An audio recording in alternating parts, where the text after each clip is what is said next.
nasuspend na nga ang impeachment trial ni VP Sara Duterte.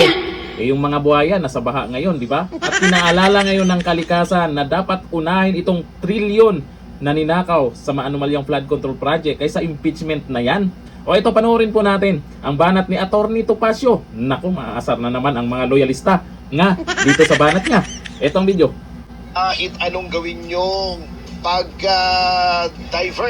pagliko ng atensyon ng mga taong bayan na gagawin yung puro impeachment pagdating ng bagyo, ipapaalala sa ating mga taong bayan ang trilyon na ninakaw nyo dyan sa flood control. O, ano nangyari ngayon? Di ba, walang impeachment dahil sa baha. O, di ba? O, di naalala nyo, bago puro impeachment kayo. Puro impeachment eh. Pero alam nyo, ang maganda dito, parehas tayo eh.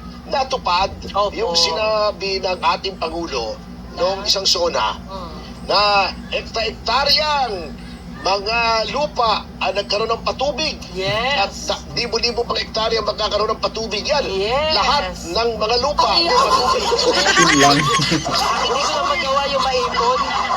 Mahirap ipunin eh. Ha? Bilong ganun yun eh. Paano ipunin yun? Mga tirada naman, oo. Kita yung Metro Manila, grabe. Siguro ngayon, makikita nyo na ang ginagawa nilang diversionary tactic. Puro impeachment, wala naman kayong napatunayan. Ano napatunayan nyo? Ipinili ng gamot, yung confidential funds. O at least may nabiling gamot. Eto, trilyon, walang nabili. Either substandard o outright na ghost. Wala. Puro magic. Kaya ganyan ang bagyo. Ganyan ang baha. Di ba? Yung bagyo, di natin mapipigil. Yung baha, mapipigil natin. Kung tama yung proyekto. Alam mo sa Taipei, pag nakita mo yung flood control nila, sobrang laki. Yung ibabaw, pwede ka mag-jogging eh. Yung malalaking tunnel, di ba? Hindi, parang dam, harang. Opo. Pero ang taas, ang laki, at saka ang lapad.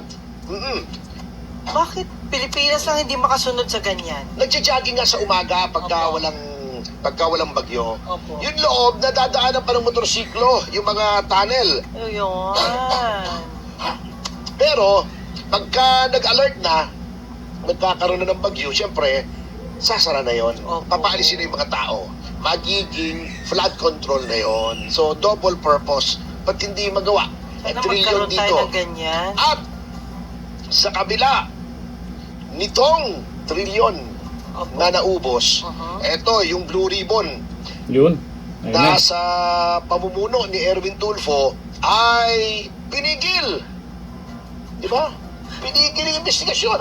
Hindi yung baha. Hindi mapipigil yung baha ng salita lamang ni Erwin Tulfo. Kahit anong hamon niya sa baha. Di ba? Ikwelyuhan niya. Di ba? Walang mangyayari. Baka magiging boxing na. Grabe, hindi naman panilakot.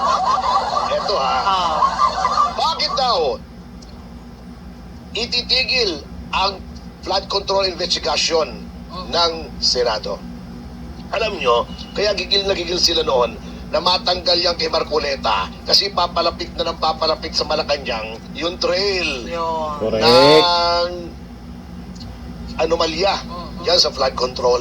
Kaya nag-agawan dyan di ba? Pinalitan nila si Marcoleta. Una, nilagay nila si Lacson. Opo. Nung hindi katanggap-tanggap si Lacson dahil kengkoy, di ba? Inagaw na ulit. Nilagay si Pia. Vice niya member ata, si Marcoleta. Nag-agawan na naman. Nilagay si Erwin Tulfo. Okay. Ito na. Ngayon, natatandaan nyo yung exchange ni Erwin Tulfo at saka ni Boying Remulla. Sometimes it is necessary to bend the law. Yes, blah, blah, blah. Yes, sir. Di ba? Ngayon, anong dahilan kung bakit ayaw nang imbestigahan ng Senado ang flood control? Ito ang sinasabi nilang dahilan na iba sa tunay na dahilan. Okay. Sabi ni Erwin Tulfo, kinausap daw nila ni Sherwin Gatchalian at ng Senate General Renato Bantog si Ombudsman Boying Remulla. At sabi nila, hindi na namin iimbestigahan yung Blue Ribbon sa Senado, ikaw na lang. Kasi para hindi ma-prejudice yung investigasyon mo. Wow. Teka muna, wow! Dahil ang naputan yan. Oo. Kasi, ang dami-dami namang investigasyon dati. Formally, yung sa Baksya, Denvaksya, Yes. yung fertilizer, Opo. habang iniimbestigahan ng Senado, iniimbestigahan din ng Ombudsman. Ay, happy 1,000 live viewers. Maraming salamat po. Hindi napagtanto nyo na kami laib ngayon, laib, oh. Anyway, di ba ganun? Wala namang problema eh. Number 2, bakit mape-prejudice ang investigasyon ng Ombudsman? Kalusot. Ito naman, legislative inquiry. Independent naman yung ombudsman. Oh. Hindi ba halatang-halatang dahilan lamang? Correct. Ito, ang tunay na dahilan. Yun ang dahilan. Yes. Di Tulfo. Ah, Ito ang tunay na dahilan. Kapag inimbestigahan yung flood control sa Senado, although ang chairman ay si Erwin Tulfo, hindi ka full control dyan. Yes. Kasi pag inimbestigahan yan, kahit sinong senador, kay miyembro, kay hindi ng Blue Ribbon, pwedeng pumunta at magtanong. Yun ang policy.